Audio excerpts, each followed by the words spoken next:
वालेकुम, नमस्कार, आदाब। मैं साजिद हुसैन और आप देख रहे हैं चाकुलिया टाइम्स।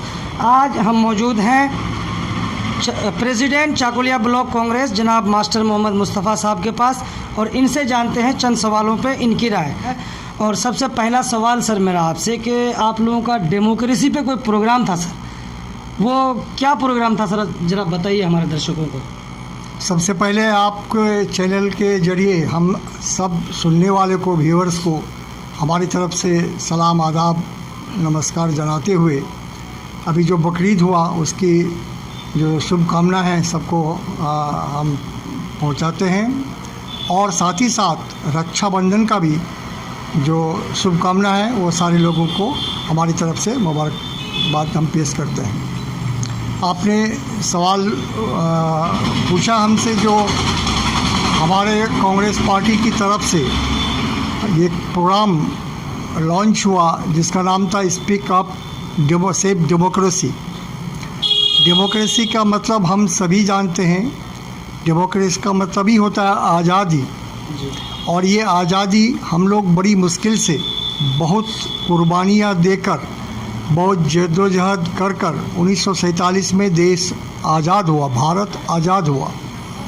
लेकिन इस आज़ाद देश को हम लोग अपना संविधान, अपना कानून, अपना लॉ हम लोग बनाने में कामयाब है। 1950 में हमारे अंबेडकर जी, भीमराव अंबेडकर के चेयरमैनशिप के अंदर हमारे और जो लीडरान थे आज़ाद हिंदुस्तान के, जिसमें हमारे जवाहरलाल नेहरू थे, हमारे मौलाना अबुल कलाम आज़ाद थे, राम मोहन राय लोहिया थे, और भी सारे दिग्गज, बाबू राजेंद्र प्रसाद थे, जो बहुत ही बड़े स्कॉलर थे।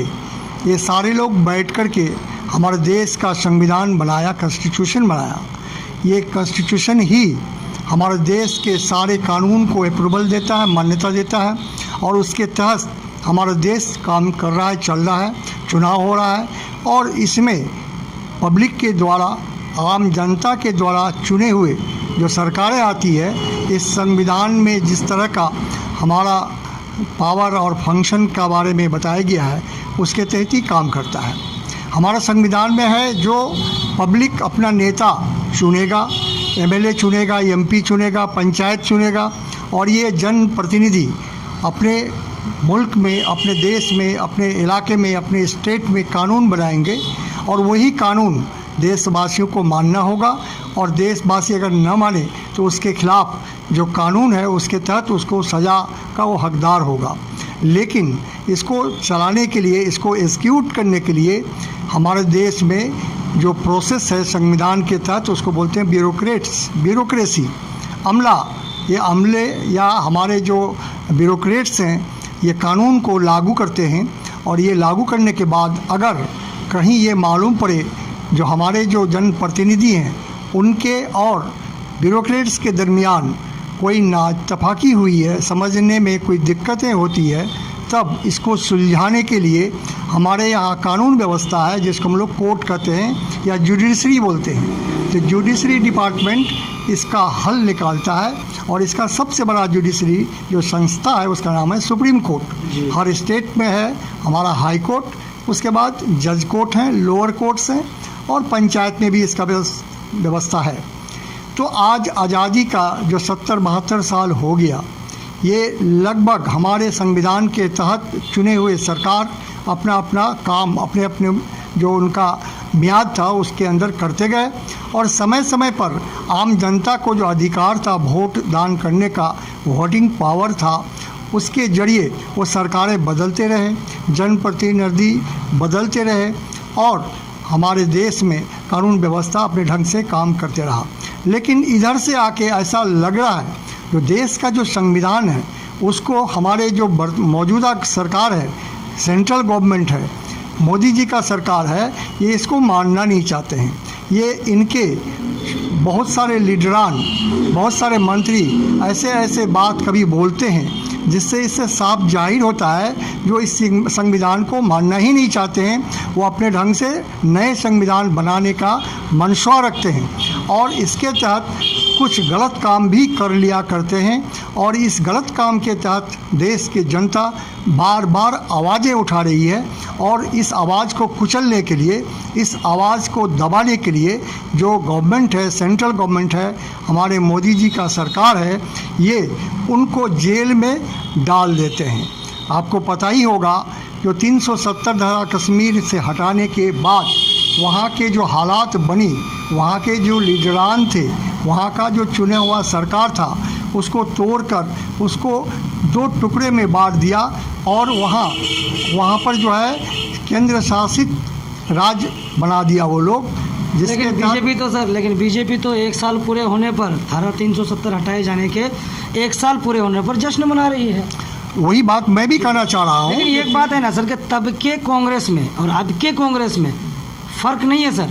तब कांग्रेस बहुत मजबूत स्थिति में थी 2014 से पहले। उसके बाद नरेंद्र मोदी की सरकार, भारतीय जनता पार्टी की सरकार आने के बाद राज्य दर राज्य कांग्रेस सरकारें गंवाती गई। लेकिन खुशी की लहर कांग्रेस में तब आई जब 3 राज्य, राजस्थान, मध्य प्रदेश और छत्तीसगढ़ में कांग्रेस की सरकार बनी। लेकिन उसमें भी आपका मध्य प्रदेश को आप संभाल नहीं पाए सर, और वहाँ फिर से बीजेपी हुकूमत में आ गई। मैं इसी बात पर कहाँ सर मजबूत मैं इसी बात पर बोलने चाहता हूँ। मैं कभी ये नहीं बताया आपको जो कांग्रेस मजबूत है। मजबूत तो था कांग्रेस, लेकिन कांग्रेस ईमानदारी से सरकार चला रही थी। लेकिन ये जो मौजूदा सरकार है, ये देश में इस तरह से अफरा तफरी का माहौल पैदा किया जिसमें यहाँ पर एक नफ़रत का ऐसा भावना पैदा किया जो इंसान को इंसान से बांटने लगा। देश को हिंदू और मुसलमान के नाम पर, मस्जिद और मंदिर के नाम पर वोट मांगने लगे और इस तरह से लोगों के दिमाग में, लोगों को ये जात पात की बात, मजहब और हिंदुत्व की बात को लाए, जिसके पीछे देश का सारा पैसा इन्होंने उसी में खर्च कर दिया। देश का कोई तरक्की का काम, विकास का काम कहीं नहीं हुआ।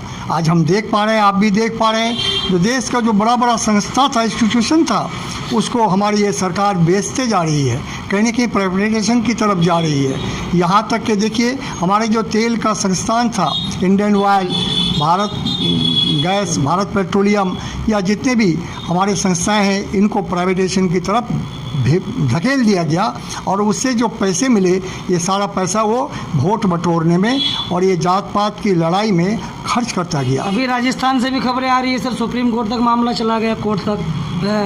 जाहिर सी बात है। अब ये ऐसा तो नहीं है सर कि राहुल गांधी के अध्यक्ष पद छोड़ने के बाद कहीं ऐसा तो नहीं है कि युवा नेता ज्योतिरादित्य सिंधिया है, जो मध्य प्रदेश के सिंधिया हैं, वो राहुल गांधी, प्रियंका गांधी के चहेते नेता कांग्रेस के और दिग्गज भी माने जाते हैं, महाराज हैं वो कांग्रेस के। लेकिन ऐसे नेता जो घर छोड़ के चले जाते हैं सर, तो दुख तो होता है, लेकिन घर क्यों नहीं संभल रहा सर कांग्रेस का? घर छोड़ के जाते नहीं हैं, घर को तोड़ा जाता है। कहीं ना कहीं उसको लालच दिखाया जाता है। ये लालच, उसको ऐसा लालच दिखाया जाता है जिसको हम लोग बोलते हैं सुनहरे सपने जी।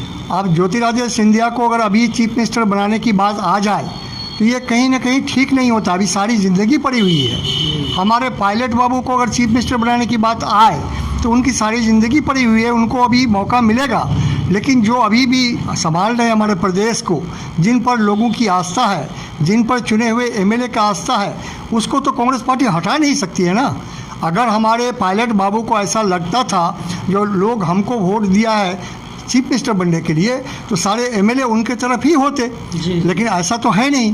वो 20-21 एमएलए को लेके अलग गुट बना के उनके कांग्रेस के खिलाफ लड़ाई लड़ रहे हैं, कोर्ट में जा रहे हैं और कांग्रेस को तोड़ने के लिए जो भी कदम उठा रहे हैं वो उसको रोकना तो ज़रूरी हो गया है। हमारे अगर एमएलए उनके साथ होते तो कांग्रेस को कोई दिक्कत नहीं था, हम लोग युवा नेता को जरूर चीफ मिनिस्टर बनाते, लेकिन ऐसी बात तो है नहीं। ये एक उस्कानी आ रहा है, एक लालच आ रहा है, प्रलोभन दिया जा रहा है बीजेपी की तरफ से, सेंट्रल गवर्नमेंट की तरफ से, जो तुम वहाँ पर लड़ाई शुरू करो, बाकी काम हम लोग कर देंगे। इसी के तहत ये सेंट्रल गवर्नमेंट, उनका जो एजेंसीज है, जैसे इनकम टैक्स का छापामारी इतना दिन तक नहीं हुआ, लेकिन जो ही पायलट बाबू कुछ एमएलए को लेके अलग हो गए तो आप जाके सारे कांग्रेस के बड़े बड़े दिग्गज नेता के घर में छापा मार रहे हैं, बिना मतलब का छापा मार रहे हैं, लोगों को दिखा रहे हैं कि ये लोग काफ़ी पैसा लेके बैठा हुआ है। अरे बैठा हुआ है तो तुम तो इतना दिन 6 साल से हो, तुम पहले काहे नहीं किए? जब हमारा कोई आदमी नाराज़ हो गया, घर में किसी को कुछ मनसवा बढ़ गया, उस वक्त आप छापा मार रहे हैं। इससे साफ जाहिर है अवाम जाहिल नहीं है, अवाम सब समझता है। जो आप उस प्रदेश को हासिल करने के लिए कांग्रेस के नेता के घर में टॉर्चर कर रहे हैं, छापे मार रहे हैं, ज़बरदस्ती केस डाले जा रहे हैं, उसको सीबीआई का डर दिखा रहे हैं, उसको ईडी का डर दिखा रहे हैं, उसको जाके जेल में भरने का आप धमकी दे रहे हैं। तो इस तरह की हालात अगर आप तैयार करते हैं तो ये डेमोक्रेसी को ख़त्म करने की तैयारी चल रही है। डेमोक्रेसी को हम लोग बहुत मुश्किल से, कांग्रेस बड़ी मुश्किल से डेमोक्रेसी देश में लाया था। ये बहुत बड़ा संग्राम, आपको पता ही होगा। कांग्रेस की जो बुनियाद है, उसका जो लाइफ है लगभग 125 साल, तो ये देश का आज़ादी का लड़ाई भी 125 साल है। आप दूसरी बात में ये कह सकते हैं जो कांग्रेस का वजूद ही कांग्रेस का आज़ादी का लड़ाई का एकदम बराबर हिस्सेदारी है। तो इतनी बड़े जिद्दोजहद करके देश का संविधान जो लाया, इस संविधान को आप तोड़ रहे हैं, मरोड़ रहे हैं और अपने ढंग से नया संविधान बनाना चाहते हैं जो यहाँ के लोग नहीं मानेगा। एक आखिरी सवाल सर मेरा कि चाकोलिया असेंबली की अगर हम बात करें तो चाकोलिया असेंबली में कांग्रेस कहाँ है सर? अगर आने वाले विधानसभा चुनाव की हम बात करें तो इसमें क्या कांग्रेस अपना प्रत्याशी उतारेगी या फिर गठबंधन का कोई विचार है सर? ये अभी जल्दी होगा कुछ बोलने के लिए इस बात को, इसलिए जो ये सारी बातें हमारे ऊपर के जो लीडरान हैं, प्रदेश कांग्रेस का जो हमारा अध्यक्ष है माननीय शमन मित्रा जी, वो अब हमारे बीच नहीं रहे, वो बीमार हो चुके थे, उनका देहांत हुआ। हम कामना करते हैं जो उनकी आत्मा को स्वर्ग में स्थान मिले, पीस ऑफ हेवन में रहे और उनके जो वारिसान हैं उनको सब्र जमील अता करे। और हम चाहते हैं जो बहुत जल्द हमारे जो दिल्ली के हमारे प्रेसिडेंट हैं सोनिया गांधी जी, राहुल जी, ये लोग हमारे प्रदेश में एक नया अध्यक्ष का हम लोग को अपॉइंटमेंट कर दे, हम लोग के बीच ला दे, ताकि हमारे 2021 में जो चुनाव होने वाला है, इस चुनाव में कांग्रेस यहाँ मजबूती के साथ लड़े। हम दावे के साथ बोल सकते हैं, आपको कांग्रेस नज़र नहीं आता है, ये तृणमूल वाले उड़ाते हैं, ये बीजेपी वाले उड़ाते हैं, ये हिस्सा बंटवारा कर चुके हैं, इनका आपसी एक गठबंधन है। ये भीतर से बस हल्ला उड़ाओ, जो बंगाल में या तो बीजेपी या तृणमूल, बाकी और कोई नहीं है। एक हवा है, एक गुजब है और एक जानबूझ के साजिश है, ऐसी कोई बात नहीं है।